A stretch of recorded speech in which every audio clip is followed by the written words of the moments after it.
Uh, all right, I think it is 2 o'clock. And first of all, I would like to welcome you all to this webinar this afternoon. I am Dr. Nagui Rouphail. I'm a professor emeritus at North Carolina State University.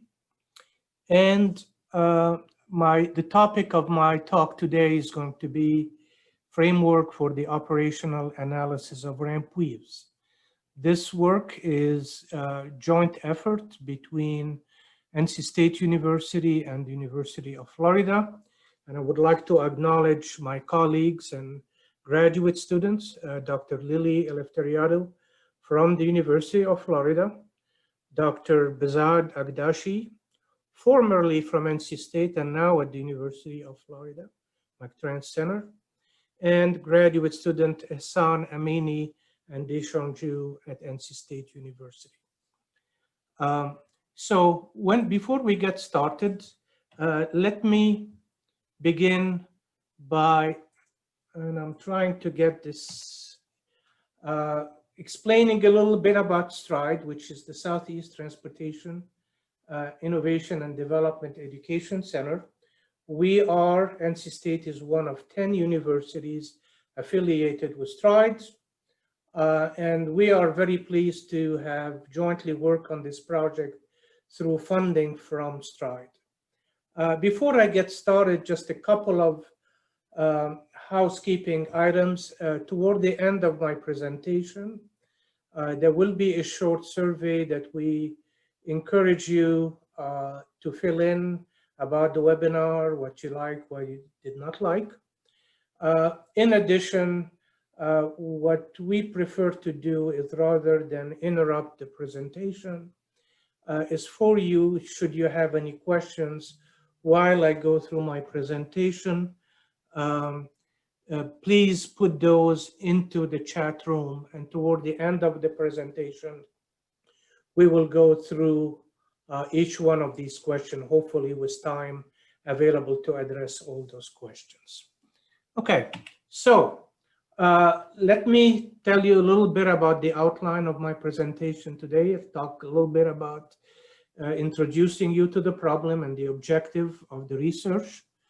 The HCM6 method, which is the current highway capacity manual method dealing with weaving segments and its limitation, which really motivated the research that I will be talking about.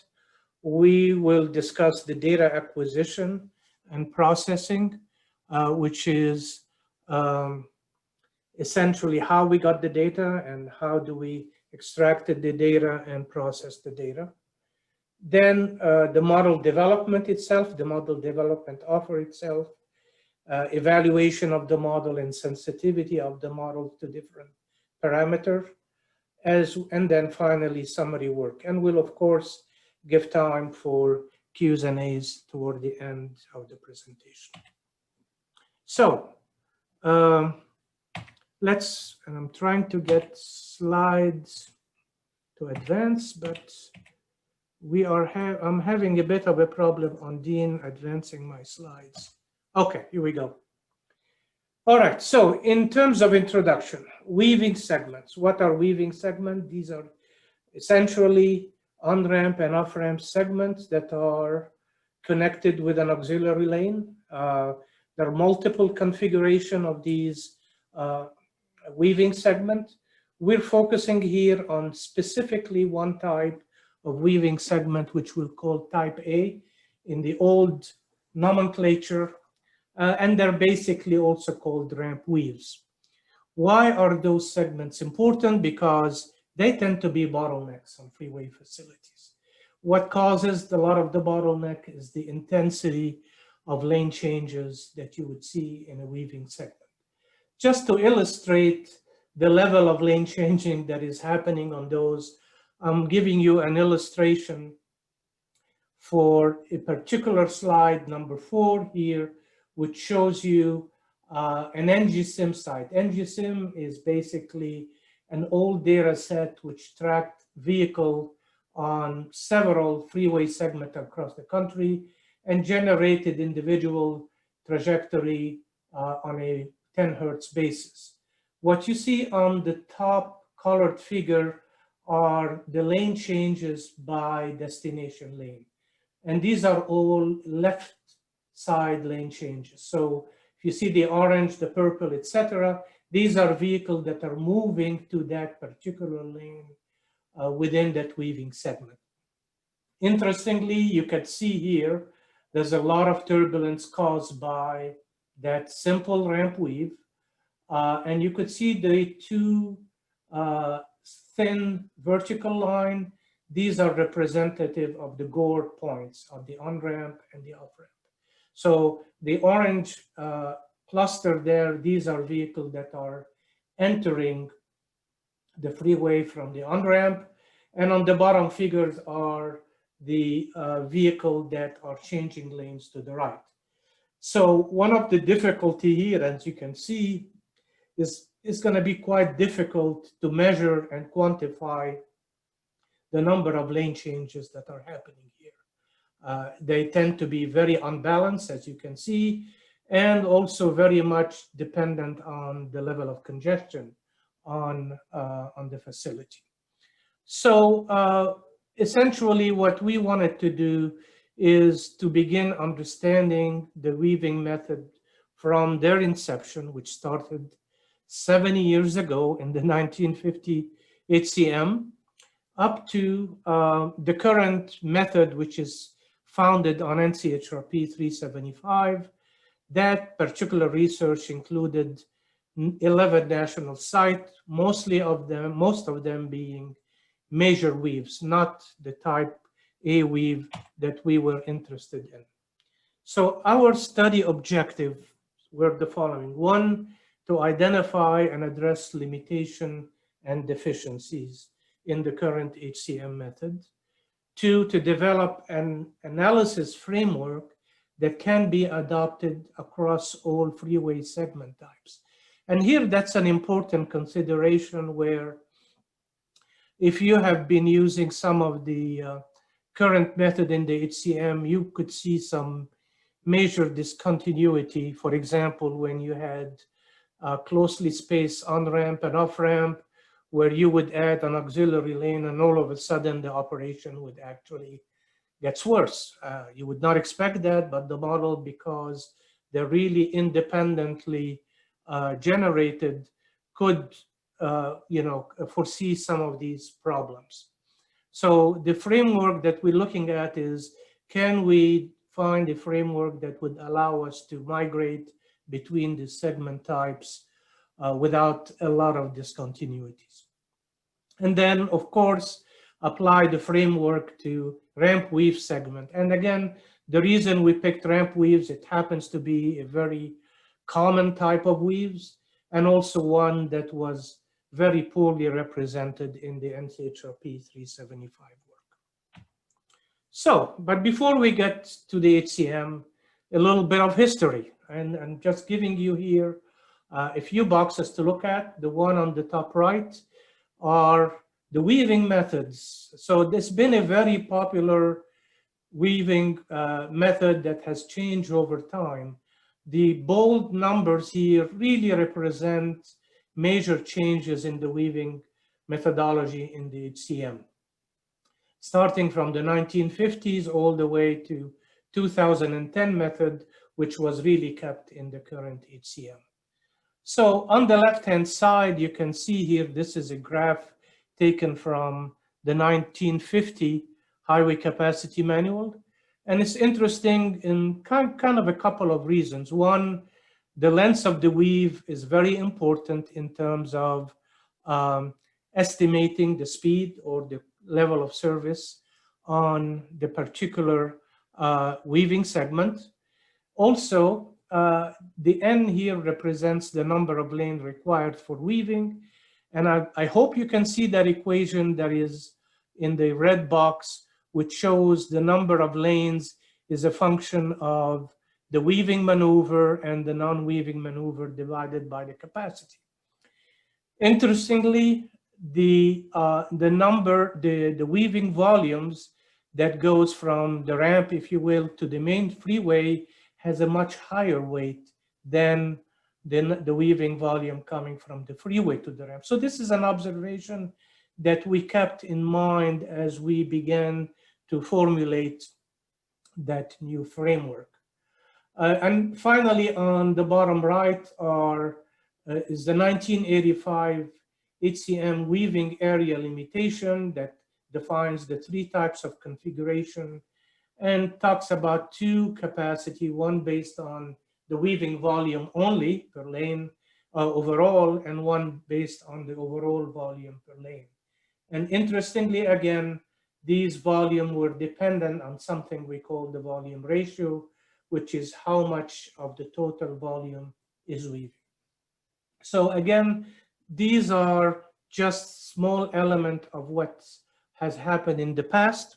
In addition, we looked at the literature, and again, this is not a complete listing of the literature, which you will find in our final report. One of them has to do with the HCM6 tending to over-predict density by 6 to 13%. The same authors, along with others, actually did some work in Greece and found that the HCM over-predicted density by about 17% when the volume ratio was high. Similarly, HCM6 tended to underestimate capacity when VR is high. So we begin to see certain things in the literature that may be stating that the method may be too conservative in some fashion.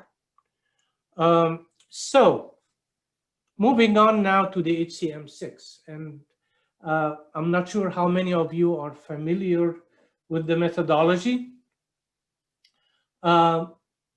This is the methodology slide on the right. It is not a simple method. It requires multiple models to be implemented and eventually leading to a level of service based on the density within the weaving segment. It has a lot of complexity, both in determining things like the maximum weaving length, the capacity, the lane changing rate, and the average speed. And as you know, anytime we have multiple models, when you have errors in inputs into those models, and you have errors in the model itself, and as sequentially those errors will tend to propagate and create error finally in the density and level of service. So one of the things that we were concerned about is the HCM method was based on a single really typical ramp weave.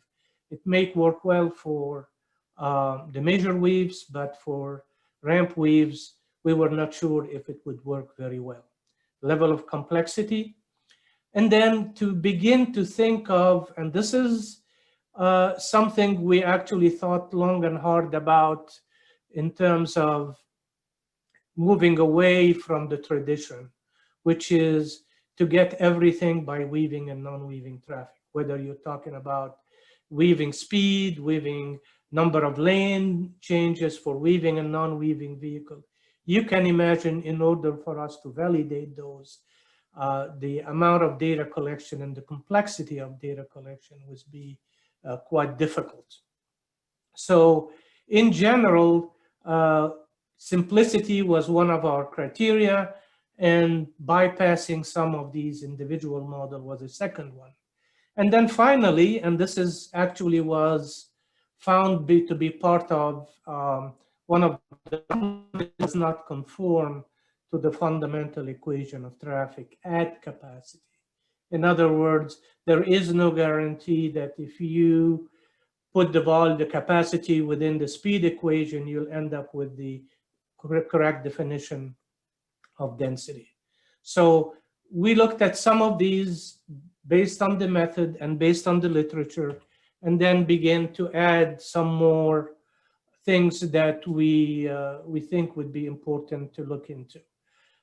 Difficult to calibrate the weaving and non-weaving speed in the field. If we cannot track individual vehicle, it becomes impossible. Using sensors, it's actually virtually impossible. The capacity model, and I've just basically copied the capacity model as you see in that equation. And as I mentioned earlier, by definition here, the term VR implies that both the ramp to freeway and freeway to ramp effect on capacity are the same. They're interchangeable. And based on previous research, we do not think that is the case. Secondly, and this came up during the course of our study, if you look at this equation here, the VR definition is the sum of the weaving divided by the total volume. What this means is that if you keep adding non-weaving traffic, if you keep the weaving traffic constant and you add the non-weaving traffic, the capacity will increase. VR drops and the capacity increases. We don't think this is appropriate. You're adding more traffic, you're likely to create shorter gaps, likely that the capacity may not actually be achieved. So we feel, again, because the capacity is separated from speed and not meeting the fundamental equation, this could cause a problem. And as I mentioned earlier, discontinuity in performance between merge and diverge. Finally, a couple more points, and these are illustrated by the table to the right. The effect of length. We saw earlier, even in the 1950s, the effect of length on speed was quite significant.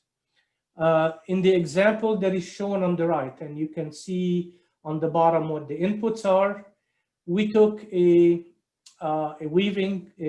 ramp weave, changed the length of the weaving segment from 500 to 2000. As one would expect, the total number of lane changes actually increases because obviously you do have a lot more opportunity to lane change as your length increases. The weaving speed, the weaving vehicle speed increases, which also makes sense. You have more room to enter the freeway. The non-weaving speed, however, is constant. And as you could see earlier, there's a lot of what I would call discretionary lane changes that are happening even to the non-weaving vehicle. And essentially by making the non-weaving speed independent of the length, essentially the length effect becomes very minimal. And then in addition to that, on any type A weave, a majority of the traffic is not going to be weaving. So in general, when you look at the speed now, the speed column, speed changes are not that high. Density only drops from 29 to 27 when you quadruple the length of the segment. So we felt this sensitivity to length is also something that needs to be addressed. And of course, as we talked earlier, the unbalanced effect of RF and FR. Okay, so moving on now to the data collection. And as I mentioned earlier, the scope of this research was limited to ramp weaves. It is motivated by the fact that there was not enough samples in NCHRP 375. And in this particular research, we use 3 data sources.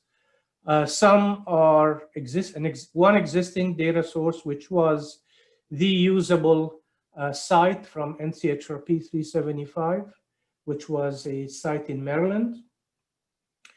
We collected a new database via drone in North Carolina, 6 sites, and the picture to the right would show you the view of the drone, which is about 400 feet above the highway. We cannot be filming on top of the highway. We always have to be on the roadside. So there are some issues even with drone. And of course, if the length of the weave is very long, manual or image processing measures are still gonna miss a few of these vehicles if their size becomes very small. So the data were extracted both manually and using video image processing. These are the sites where we collected the data, and the colors here reflect the different measures in which technology where we collected the data. The Maryland data was already part of the database in 375. The blue colored cells reflect the data that were collected in North Carolina, and the red cells are data that were collected using sensors, mostly in California and in Utah. And we had several thousand data points when you combine all of these data sets together. This is one example of a image processing where we basically, when the vehicle entered the screen, vehicles are tracked, so they get an ID, and the IDs, as you can see them, are tracked throughout. It's good to get speed, positions, etc. Sometimes lane changing is a little bit difficult because of either occlusions or trees or other reasons. But we were able to combine some manual and VIP data and able to collect most of what we needed to be able to develop the model and to compare it to the HCM approach. So let's talk a little bit about the detectors. Let me just back up a little bit with the drone data. We were able to get all the weaving, basically the weaving movements and the non-weaving movement, knowing where vehicles started, entered, and exited at the approach. So we had very good, solid data on what we needed. With the loop detectors, on the other hand, there has to be some additional assumption and some additional measure to be able to develop the method along with the drone approach. So all of the weaving segments that were studied using loop detectors had at least 4 of them, and those 4 would be on the on-ramp, on the off-ramp, upstream and downstream of the weaving sites. So these were important because it does give you pretty much what you need, except for one thing, which is one of the weaving or the non-weaving movement. If you did know what the ramp-to-ramp traffic is, everything else can be computed very easily, and then you can generate that. Now, 3 sections also had one additional loop detector in the middle. Not all segments had a loop detector within the section, in which case those where we did have 5 were used to essentially calibrate the model to get the speed within the segment. So based on observations of those sites, simplifying assumption here was to use the ramp-to-ramp flow equivalent to 2% of the on-ramp flow, and everything else was weaving. So it's a conservative assumption. And then, of course, everything that comes to the ramp minus the ramp-to-ramp flow or the freeway-to-ramp flow rate. So these data points were estimated for every site. If you recall also, the method with segment analysis does not cover oversaturation. Anytime the model is oversaturated, then we go to the freeway facility methods. So the data points where the speed dropped below 40 were removed. And in this case also, when the maximum length of the weave was attained, some of these data points were also removed. And I mentioned earlier, looking at if there are no detection within the segment, we took the ones where we did have observation upstream and in the middle, and you could see here very high correlation between the speed within the segment and the speed upstream of the segment. So this was done for some of those sensor sites. So with sensor sites, it's a little bit difficult, and you got to make some assumptions regarding the weaving flows. So, however, we were hoping that the combination of drone data, which was highly detailed, and detector data, which still can be merged accordingly. All right, so the model concept. So we've collected the data. When we began our work on the model, we really had multiple motivations. The first one is to simplify. We heard a lot from consultants, from state DOT. The method is just way too complicated. And is there a way we can bypass many of these computations, still develop a reasonable planning level model of speeds and density and level of service? So for the first time, we here are bypassing all computation of speed and lane change by vehicle movement. We're not doing any lane change predictions. We're just directly computing the speed within the weaving segment. Second objective was to enable consistency across the analysis.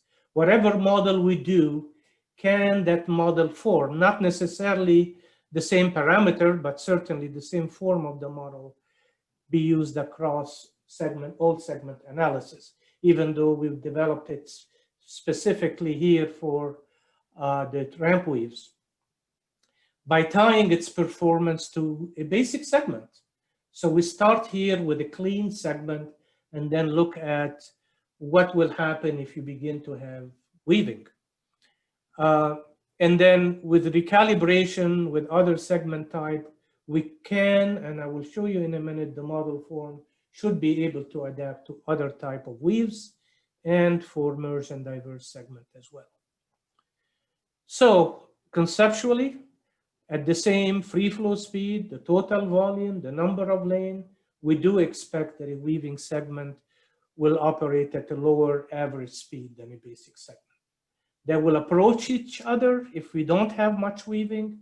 The more weaving you have, the more turbulence, the lower the speed will be. That's as simple a model as we can conceive of. So here is the model. Conceptual relationship between overall speed in the weaving segment, which is S0, and the speed of an equivalent basic freeway segment speed that has the same free flow speed, the same number of lane, etc., is the basic segment speed minus something we call SIW, which is speed impedance term due to weaving. So the entire effort now is to figure out what SIW should be, number one, and number two, how we can produce a density, or I'm sorry, a capacity from that particular equation. So what do we expect SIW to be affected by? Well, it will be affected by certainly some geometric and some traffic parameter. We would expect, as you've seen earlier, a longer weaving segment should yield a higher overall speed.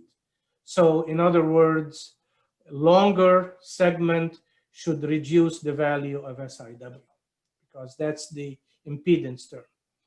Increasing the number of lanes provide non-weaving vehicle more opportunity to increase their speed by changing lane as well as reducing the overall level of congestion. So even if you have the same per lane volume, but you add the number of lanes, we feel that that should have a positive impact on speed or should also reduce the value of SIW. At very low volume, when you have, regardless of the geometry, the weaving segment would approach that of its equivalent basic freeway segment. But speed will still have to drop as the overall volume increases. So again, this is kind of a boundary condition at which do we need to really worry about dealing with the weaving segment if volumes are way too low. And finally, and I've mentioned this a couple of times before, previous studies have shown that the ramp to freeway movement has a strong influence on the speed than the freeway to ramp. So again, we would expect the ramp to freeway to have a higher weight on the SIW than the VFR would. So taking all of these parameter or all of these concepts in place, we've developed, even though we call them model 1 and 2, in our research, I would call these model 15 or 16. There was quite a lot of model development, but we finally resolved that these are the best model that we could fit for the combined data set. And you can see here what the model form is. It's again starting with the basic segment speed minus the SIW is everything to the right of that negative sign. We have a parameter alpha, beta, gamma, and delta. In the first one, we have additionally a parameter epsilon in the second model. But again, you could see here beta would be a factor that could be more than one that would show the differential impact of VRF and VFR. And then the term V over N minus 500, this is when essentially we're saying when the volume per lane drops significantly, do we need to worry about weaving altogether? And then finally 1 over LS, this is the impact of length on the speed. So we tested those 4 and what we call them the model 1 and 2. These were both calibrated. The difference really between the two is on the first term on the right-hand side, where we're dividing by the number of lane. And then both models assume that when volume per lane is low, the speed will approach that of a basic segment. Calibration of the model. We combined all of these data sets on a 5-minute basis. We retain 20% of the data randomly selected for validation. 80% of the data was used for training and calibration. And the calibration was based on optimizing basically or minimizing the root mean square error across all observations, across all sites to determine the model parameters through some constrained optimization process. And simply stated, the equation that you see here is the root mean square error. Yi is observation of speed in a time interval I. Yi bar is the predicted model. And of course, Yi bar is a function of those lengths, the number of lanes, as well as the weaving, non-weaving, and overall volume. The number of data point used were 11,742, mostly from the sensor data. And let me just mention something here. One thing I failed to mention maybe earlier regarding the drone. We did not have the opportunity to use a tethered drone, which means that the drone had to be flown up, spend 15, 20 minutes, brought down, recharged, brought up again. So there was some limitations on the amount of data we collect with the drone compared with the tremendous amount of data that we could get from sensor, even though there were some assumptions related to the detector data itself. Okay, calibration of the model. So these are the model parameters. Model 1, model 2, parameters are not very different. And then the RMSE, basically the error in speed estimation, which I think is an important parameter. We don't worry very much about the R square, but we worry about the error in estimating the speed, which was about 4 miles per hour for the models that we used. We'll show you how these compare to the error using the HCM methods. And the model 2 is the one that is shown here on the bottom.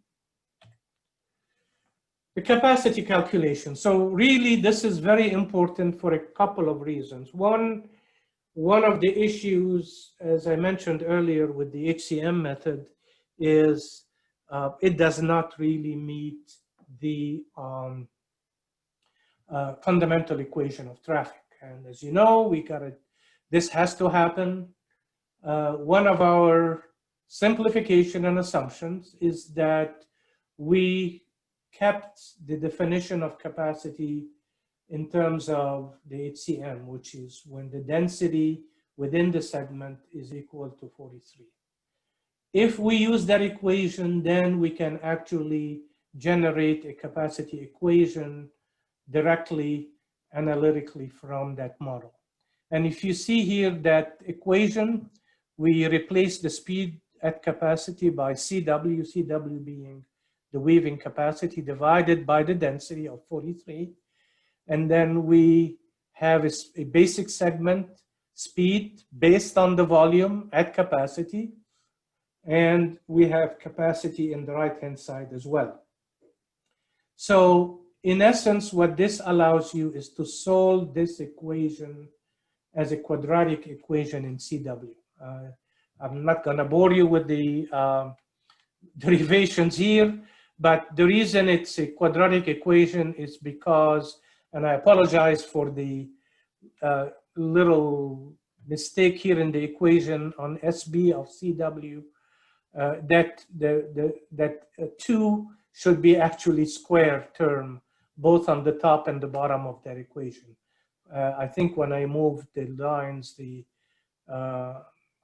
subscript, the superscripts did not move, but the equation should read CW minus BP squared divided by CB minus BP squared. And that's why that equation becomes a quadratic equation in the capacity. So you can estimate the capacity directly, and it's going to be consistent with the speed model that you use, which is very important. In the event, and this doesn't happen too much, in the event the capacity that you calculate is lower than the breakpoint for the equivalent basic segment, then you have to redo the calculation and put just free flow speed. And it becomes a linear equation, not a quadratic equation in this case. So this is important in terms of we want to make sure that the capacity definition is dependent on the speed and not done independently. Some example, very quick example. We ran the example problem 2 in HCM6, which was a ramp weave with 1,000 feet and the volumes that you see here. The model calculated capacity was about a little bit, about 2,000 passenger car per hour per lane. The calculated capacity in the HCM method was higher, 2145. And of course, based on the volume and the capacity, we can calculate the volume to capacity ratio. And one of the things now that we begin to see, even though the HCM has a volume to capacity below 6, its speed estimation was about 13 miles per hour below the free flow speed, which we feel is quite low given the volumes and given the capacity that the HCM predicts. So even though we don't have true value here, if you look at which is more consistent with the V over C that we see, the model that we developed seems to provide a more rational value of speed for the volumes that are shown here. So the next step now was to do an evaluation and sensitivity analysis of the models. The first thing here, we've just increased the total volume. And on the left-hand side is the squared error of the HCM model against traffic volume. And on the right-hand side are the same data for our recommended model. No model is perfect, but it's very clear that a lot of our square errors are really close to 0, while we're seeing some heteroscedasticity when increasing errors as the traffic volume would increase. Again, consistent with what we've seen in the literature. And then the evaluation piece, where remember we took out 20% of the data set, about 3,000 data points, and then ran the HCM model against our predicted model with the field model, with the field observations, On the left-hand side, it's the HCM6, which definitely shows an underestimation of the speed, consistent underestimation of the speed, while again, our model is not perfect, but certainly much less biased and closely aligned with the 45-degree line. The actual error with the HCM6 model was over twice the one that we saw with the recommended model. So now the next few slides is to just show some sensitivities of the model to certain parameters. So just to explain the figures that you will be seeing on the x-axis in this particular case is the length of the weaving segment. On the y-axis is the overall speed.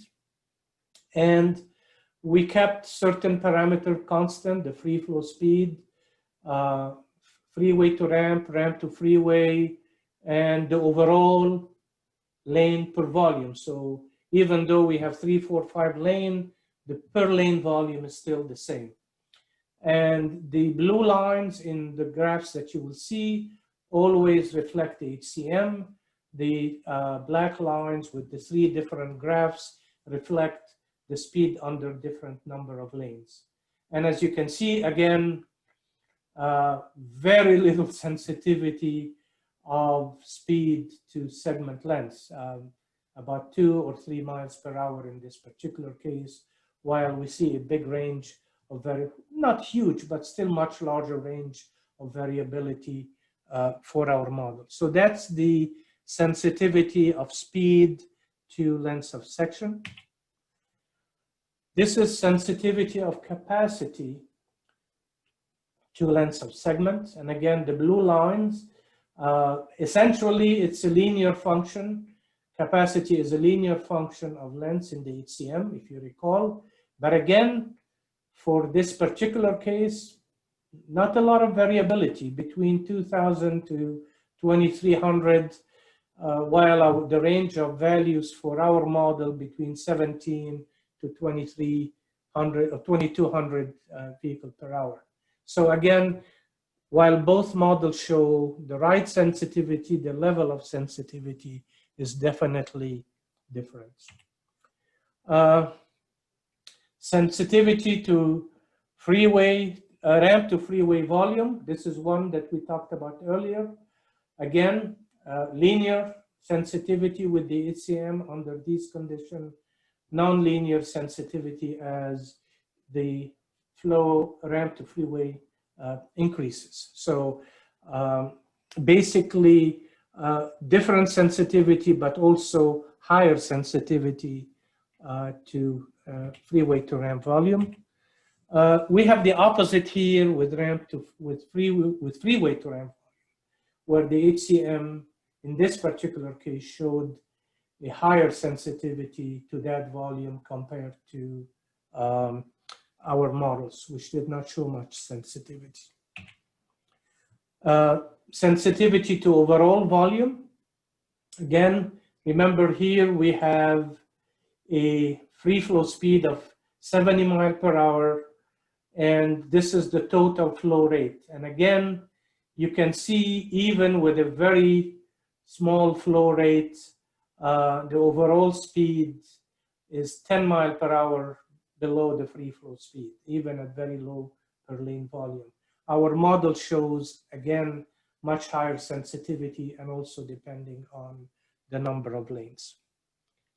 And finally, this is an interesting one. This is essentially, we're keeping the weaving volume constant. So on this one here, we're seeing capacity just shooting up as the flow rate increases from 1400 to 2300. We don't think this is appropriate. We think, based on our model, the capacity really is more impacted by the effect of lane changing or the effect of weaving maneuvers. So as long as those weaving maneuvers are constant, that capacity really becomes a constant value, but also it will also depend on the number of lanes in the weaving segment. So this is the summary of the presentation. We did collect data at 15 sites. We developed a new framework. Framework is simple. You need two equations, speed equation and capacity equation. Gets you everything you need to run the procedure. At least for ramp weaves, it proved to be a more accurate representation than the current model. The method is simpler. We just basically go directly to a speed and capacity estimation approach, and also confirm most of what we've seen in the literature in terms of underestimating speed or overestimating density compared to field data. A final note here is that the framework is going to be reviewed as part of ongoing research that actually is looking at nationwide data, not only for weaving, but weaving on-ramp and off-ramp under NCHRP 726, which is led by Dr. Bastian Schroeder from Kittleson and Associates.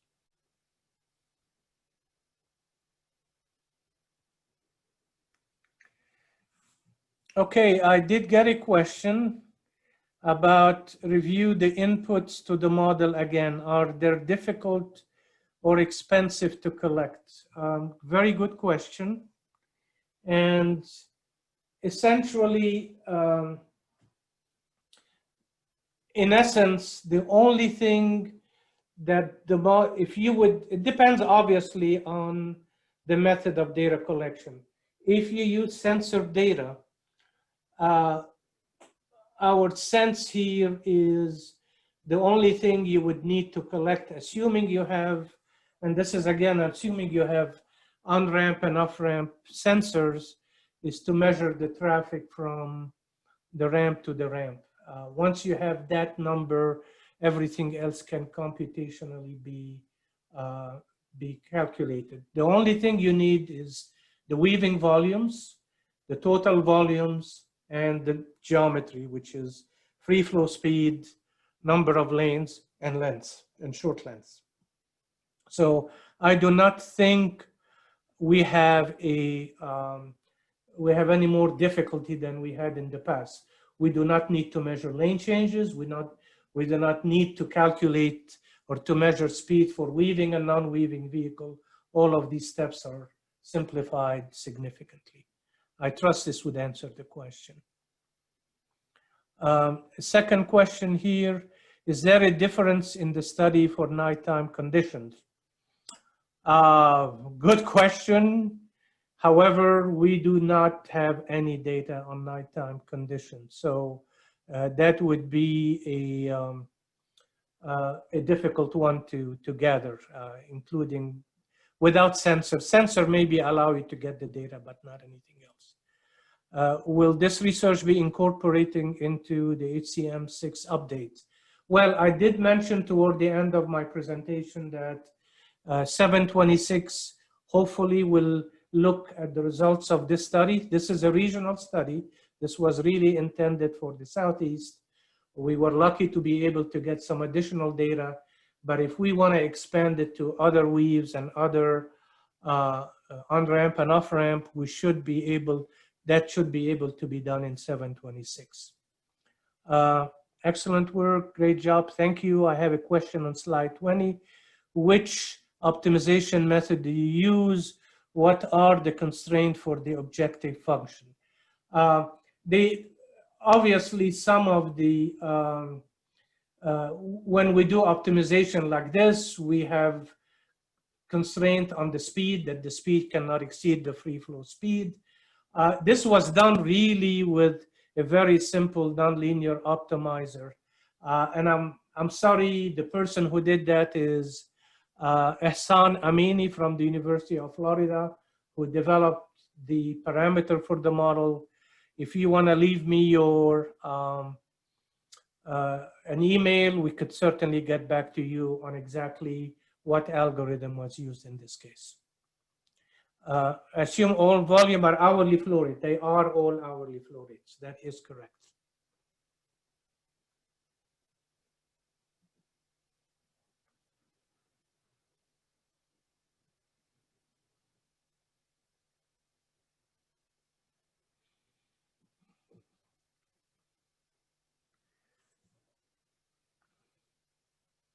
All right, it looks like from Ondine that we have no more questions. So again, I thank you for your attention and thank you for your questions. As a sidebar, I guess our final report for this study is going to be published, I think, toward the end of the year. It's in the reviews right now. Again, we will provide the recording of this session within 1 week. And at the end, obviously, make sure if you have not done that already to complete the survey. Thank you very much.